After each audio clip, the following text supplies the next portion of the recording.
Welcome to the Chizzle and Dizzle Show with your host, Chizzle and Dizzle. Hello, everybody. Welcome to another exciting installment of the Chizzle and Dizzle Show.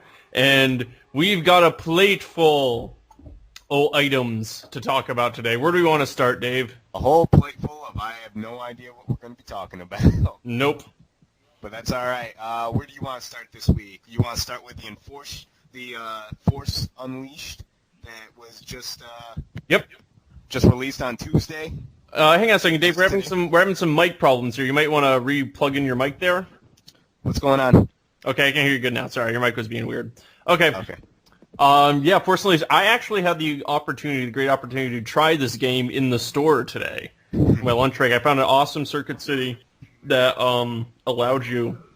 had the game set up. You could play it there, and it was pretty sweet. I have to tell you, the force powers in it, the use of the force powers in it was like I've never seen before. Just how fluid it is, and how easy it is to use, and how it's not you start off. I mean, your force powers gain power, but you start off the game with a massive amount of force power, since you can tear entire ceilings off of walls and things. You can pick up entire TIE fighters and throw them at people.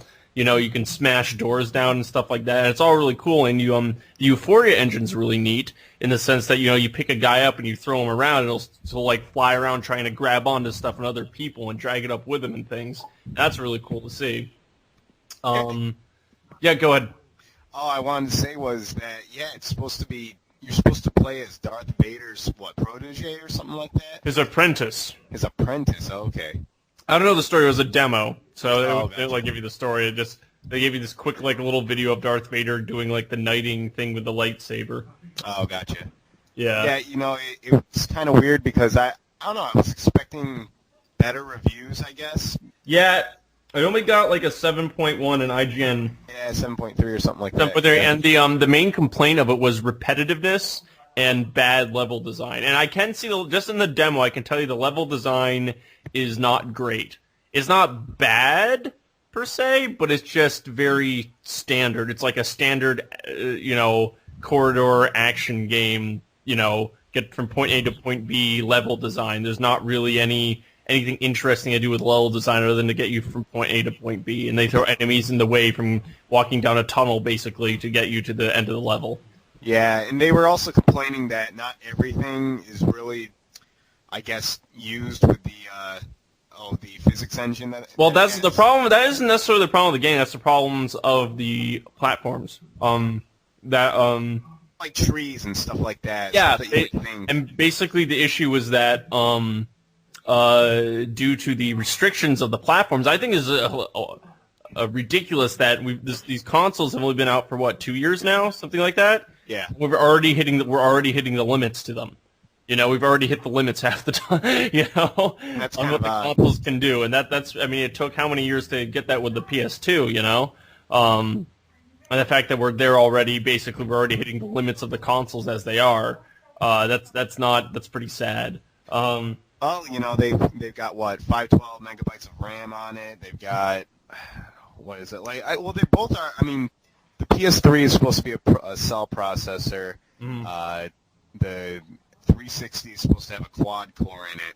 Mm-hmm. So possibly at the same time, though, I don't know. Did it really say that it was because of the console's limitations that you couldn't? What I read, a lot of the issues was that you can't pick up literally everything in the environment. That was the original goal, was to be able to basically completely destructible environments, but they just couldn't do it, basically. Yeah, well, I wouldn't really expect that anyways. Yeah. I mean, now the thing is, with Metal Gear Solid 4, apparently that was the same issue, where they were initially planning completely destructible environments, but they just couldn't do it because the PS3 was just not powerful enough. Yeah. Oh, and they also released it for the Nintendo Wii and the PlayStation 2, which, unfortunately, again, the Wii got the shoddy job and got basically a PS2 port. Mm-hmm. So I don't know. I don't know what to think anymore. I'm really just kind of, I don't know. The lightsaber fighting was pretty cool. They did a neat thing with combos, because basically, as the buttons are set up, excuse me, I'm eating while I'm talking to you.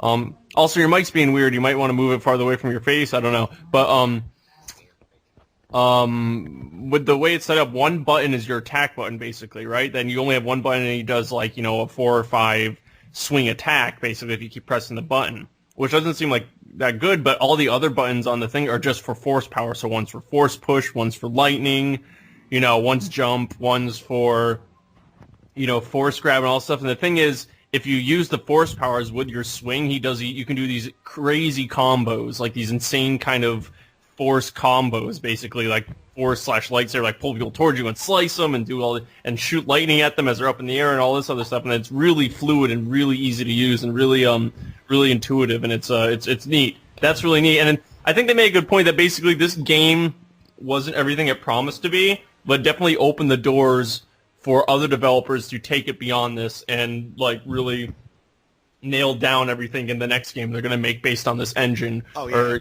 you know, and really be able to fly with what they've given us here. So. Yeah, that doesn't really surprise me at all. I mean, this is going to be the first game that is using the Euphoria engine, and you know, which was originally developed for Indiana Jones game. Yeah, so from here we're going to see how it goes, and I think it works. It seems like it would be a lot cooler using it with Star Wars than with Indiana Jones, since with Star Wars, obviously, you have the Force, and you can manipulate objects and gravity and that kind of deal, so...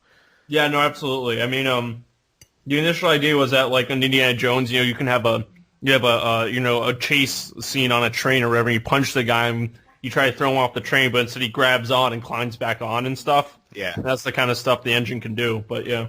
Well, yeah, just like how you can take a stormtrooper and kind of hover him in the air. If there's another of his buddies sitting around, they can just kind of grab onto him. So it's a pretty cool concept, and I hope that we'll be seeing it in the future. They currently use it in Grand Theft Auto 4.